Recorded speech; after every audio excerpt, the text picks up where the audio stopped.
Ouais, ouais, je vais te raconter. T'as vu le titre, t'as sûrement cliqué. Bah oui, parce que si tu regardes la vidéo, c'est que t'as cliqué. Bref, je vais pas revenir dans des détails comme ça. On va tout de suite dans le vif du sujet. Donc comme d'hab, popcorn, boisson, coca, frites, salade tomate oignon, enfin bref. Tu te fais ton menu, ok, et essaye de manger équilibré. Si je peux passer des messages, on profite, c'est le moment. Donc je vais te raconter l'histoire. Cette fois-ci, je me rappelle de l'âge, et là, je sais que tu te poses la question pourquoi j'ai une casquette, parce que, voilà, on remet les choses dans le cadre, et c'est reparti, on se concentre. Donc j'avais 11 ans. Est-ce que je donne cette information au début ou à la fin?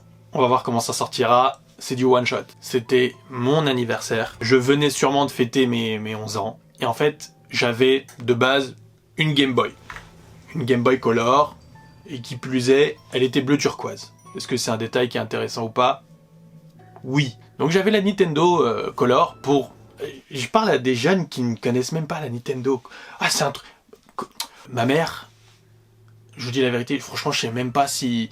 Peut-être qu'elle avait acheté un jeu pour moi. Moi, dans l'idée que j'ai, c'est elle avait trouvé un jeu, c'est ce qu'elle m'avait dit. Bref, soit trouvé ou acheté, c'est qu'un détail. Elle avait un jeu pour moi, et c'était le Roi Lion. Ok? Et donc moi, j'étais super content. Je sais, bah vas-y... je vais jouer toute la journée, je suis comme un ouf. Donc en gros, c'est ce que je fais. Je joue toute la journée, je suis comme un ouf.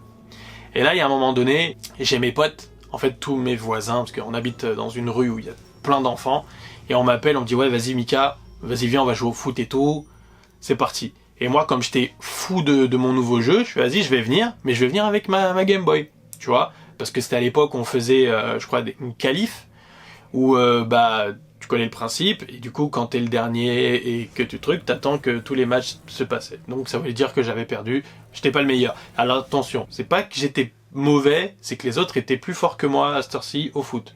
Pourquoi? J'étais le plus jeune de ma bande de potes là. Voilà, un détail qu'il faut pas oublier, j'étais le plus jeune. Donc eux jouent au foot, et moi je suis là tranquille à jouer à la play. Et en fait, comme je vous l'ai dit, on habite dans une impasse, donc en fait il y a que nous qui vivons et qui jouions... dans le coin, dans le square, entre guillemets. Et là, il y a deux jeunes qui viennent, qui rentrent dans notre rue, et qui viennent, et qui, tu sais, au début, ils sont tranquilles, ils parlent un peu avec tout le monde, et tu sais, ils se posent à côté de moi, et ils me regardent en train de jouer. T'en as un qui me regardait jouer, parce qu'il disait, ah putain, t'as le Roi Lion et tout, c'est grave stylé et tout, c'est trop bien et tout. Et t'as l'autre, je m'en rappelle, il est parti poser des questions, tu sais, en tranquille, aux autres potes qui jouaient avec moi. Et en fait, ce qu'il faut savoir, c'est que il y a plusieurs générations dans notre rue. T'avais les grands, genre mon grand frère et ma grande sœur, et t'avais mes potes aussi qui avaient leurs grands frères et grandes sœurs qui étaient plus vieux de 6 ans de plus que nous. Mais tous ces grands-là, ce jour-là, ils étaient pas là. Donc c'était que les plus jeunes, tu vois. Donc ça fait qu'il y a un des deux mecs qui demande à mes autres potes et tout, ouais, est-ce que j'ai un grand frère et tout, patati patata. Et en fait, ils disent, ouais, mais là, à cette heure-ci, il est pas là, le gars, tu vois, bref. Moi, je fais pas attention, franchement, je suis focus sur mon jeu. Ils m'ont dit qu'ils attendaient le bus. Donc, au lieu d'attendre à l'arrêt du bus, ils se sont dit, bah, vas-y, ils ont vu des jeunes avec une balle et tout, posés, ils se sont posés ici et tout. Et eux, justement, ils devaient avoir l'âge de nos grands frères. Donc, ils devaient avoir 6 ans de plus que nous, à peu près. Et je me rappelle très bien de son visage. C'est tout ce que j'ai à te dire. Je me rappelle de toi. Sauf que là, maintenant, je fais 90 kilos, 1m86. Si on se voit, c'est pas la même. Un message comme ça. La vérité, si on se retrouve, contact, mets-moi un commentaire, si on se retrouve, on peut se régler. Bref, je continue l'histoire. Il y a un moment donné, vas-y... moi, je vois le temps passer, en fait. Il y a un moment donné, je me dis, le bus, il va jamais venir. Quand on est petit, on n'a pas spécialement la notion du temps. Et il me demande s'il peut jouer à la console. Et franchement, je vais te dire, naïveté, sûrement. J'ai dit oui. Oui, j'ai dit oui. Oui, j'ai dit oui. Sachant bien un truc, un petit détail sur le jeu, c'est que, en fait, quand t'as le jeu Roi Lion, ça fait que t'as Simba, mais Simba petit au début. Ouais, c'est pas ouf. Donc tu joues avec le petit Simba, des fois t'as un bouton pour rugir, tu miaules parce que t'as un chaton, t'as un petit lionceau. Et en fait, moi, j'avais tellement joué et avancé dans le jeu que vas-y, j'avais atteint un niveau où j'avais Simba lion, tu vois. Et c'est pile poil à ce moment-là, quand j'ai eu le lion, il s'est dit, bah vas-y, je peux jouer et tout. Je dis, putain, le bâtard, dès que je suis au niveau lion affirmé, il veut jouer. Vas-y, je suis sympa, la vérité, on te met bien, tu viens chez nous, on sait accueillir. Vas-y. Donc il joue. Son pote, je crois, il y a un moment donné, son pote, je le vois plus. Il se barre. Donc là, moi, je suis là comme ça. Donc pendant qu'il joue, je regardais vite fait, mais en même temps, je regardais un peu mes potes jouer. Tu sais, j'étais en entre-deux, tu vois. Et là, en fait, je vois quoi? Le mec, il se lève et il met la pointe de sa vie. Mes pointes. Voilà. Il met une vitesse, une soupape. on y va. Mais il part avec ma Game Boy. Du coup, moi, je me suis dit, j'avais pas compris totalement que c'était un kidnapping. J'avais pas compris, moi. À la base, je me suis dit, putain, il va peut-être... il court derrière son bus et il a oublié ma Game Boy. Non, je pense que c'était le projet de base, je pense. Naïf que j'étais. Parce que pour moi, le monde, il était beau, il était gentil. Et pour moi, je voyais pas cette violence-là qu'il y avait à l'extérieur, en fait. Parce que nous, on est dans notre rue. Et en fait, dans notre rue, c'est notre monde. Et en fait, c'était nickel, en fait. Et le mec, il lâche une pointe. Et vas-y, j'ai un réflexe. Je cours après lui, en fait. Et à l'époque, j'étais pas bon en foot, mais je courais très très vite. Donc vas-y, je cours après lui. Je cours après lui, et en fait, ce qui se passe, c'est que j'habite, comme je vous l'ai dit, dans une impasse, et en fait, au bout de la rue, c'est vraiment la rue avec les voitures, la route, quoi. C'est là où il y a le vrai monde ailleurs. Et en fait, moi, mes parents, ils m'ont toujours donné cette limite. En gros, ils m'ont dit, ouais, t'as le droit de jouer dans la rue, dans notre impasse, mais tu dépasses pas, genre, on avait genre le Franprix par exemple, pour te donner une mesure, un point d'arrêt, un point de non-retour, un checkpoint. Il m'a dit ouais, tu ne dépasses pas le Franprix. Et moi, j'écoute à mort mes parents. Hein. Dédicace à eux quand ils verront cette vidéo. Je vous écoute et je continue de vous écouter. Mon père, il m'a toujours dit ouais, Mickaël, tu dépasses pas le Franprix. Tu peux jouer où tu veux à l'intérieur de la zone entre guillemets, mais tu ne sors pas de la zone. Parce que voilà, il y a la route, il y a les voitures et tout, etc., etc. Et donc en fait, moi, le mec, je le cavale. On arrive devant la route, devant le Franprix. Je m'arrête, frein à main, on bouge plus, et je regarde le mec partir. Je vois très bien, je me rappelle comment il était habillé, très mal habillé d'ailleurs. Je me rappelle de tout, et j'étais comme un ouf. Et ça fait que je suis resté comme ça, comme s'il y avait une vraie barrière, un mur, voilà, un mur invisible, un mur devant moi, je suis comme ça, je suis kéblo, et je regarde le mec comme ça, je le regarde partir et tout, je suis comme un ouf. Je me suis dit putain, ce bâtard il est vraiment parti avec ma Nintendo, avec mon nouveau jeu, le jour de mon anniversaire, j'étais débordé. Voilà, pour moi le monde, à partir de là j'ai compris que il y avait un game, tu vois, il y avait quelque chose de très grave. Et mes potes, en fait tous mes potes, ils étaient en train de jouer au foot, et ils avaient pas compris ce qui s'était passé en fait, tu vois.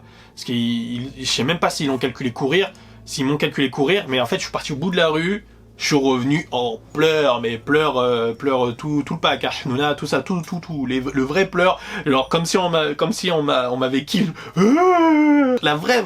Et du coup ils me font ouais qu'est-ce qui se passe et tout, et je dis putain le mec il est parti avec ma Game Boy et tout, et j'aurais voulu une solidarité complète qui fait que il court après les mecs, mais en fait le mec était tellement loin que ça servait à rien de courir après lui.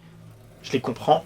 Et en fait, j'ai quand même eu cette solidarité entre enfants, parce qu'ils m'ont porté sur limite 100 mètres, pour pas dire plus, parce que en fait j'étais tellement dépité que j'avais plus de jambes, j'arrivais pas à marcher, j'étais débordé, j'étais dégoûté, je fais putain mais vas-y, la vie c'est de la merde, je criais, je criais mais de douleur, de souffrance, parce que j'étais trop dégoûté.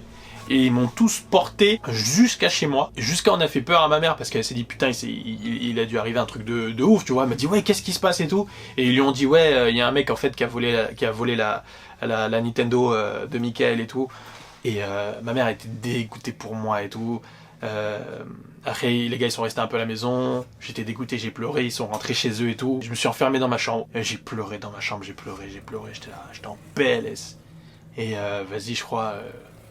Quelques temps après, t'as mon père qui rentre à la maison et ma mère elle lui raconte la story, tu vois. Et il vient me voir, il vient me rentrer dans la chambre et tout. Moi déjà, en plus j'ai cru que j'allais me faire défoncer parce que ça c'est les enfants de notre époque et tout, tu vois. Quand tu sais, quand il t'arrive un truc grave, genre un vol, c'est pas de ta faute, hein. T'as peur de le dire à tes parents parce que tu peux te faire défoncer en plus de ça. Donc, moi je me suis dit putain, je me fais voler ma DS, je peux me faire démonter.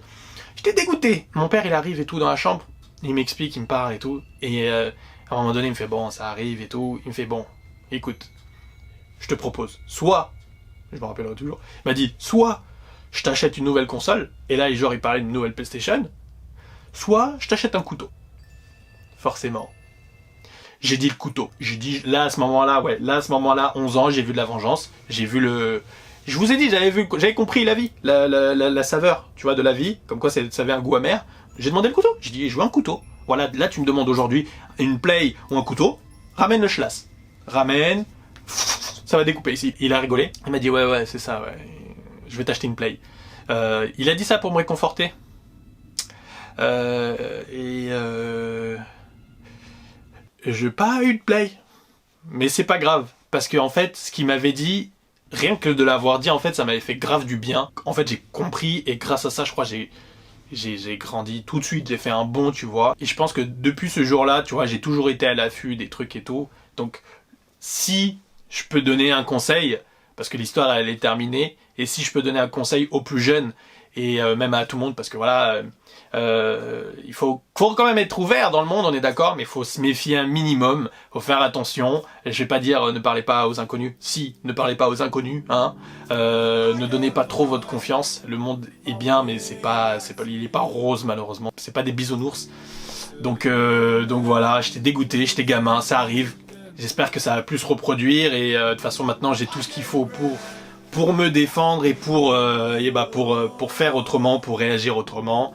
Et du coup voilà, je voulais vous raconter cette histoire parce que j'étais là, j'ai reparlé de ça avec mes potes et surtout ouais, je reviens, c'était le jour de mon anniversaire, j'étais grave dégoûté. Voilà, la petite story est terminée. Dites-le moi dans les commentaires, j'espère que ça vous a plu, si les story time ça vous plaît ou pas. Moi j'aime bien regarder de temps en temps. Est-ce que je les raconte plus ou moins bien, ça je sais pas, c'est à vous de me le dire en commentaire.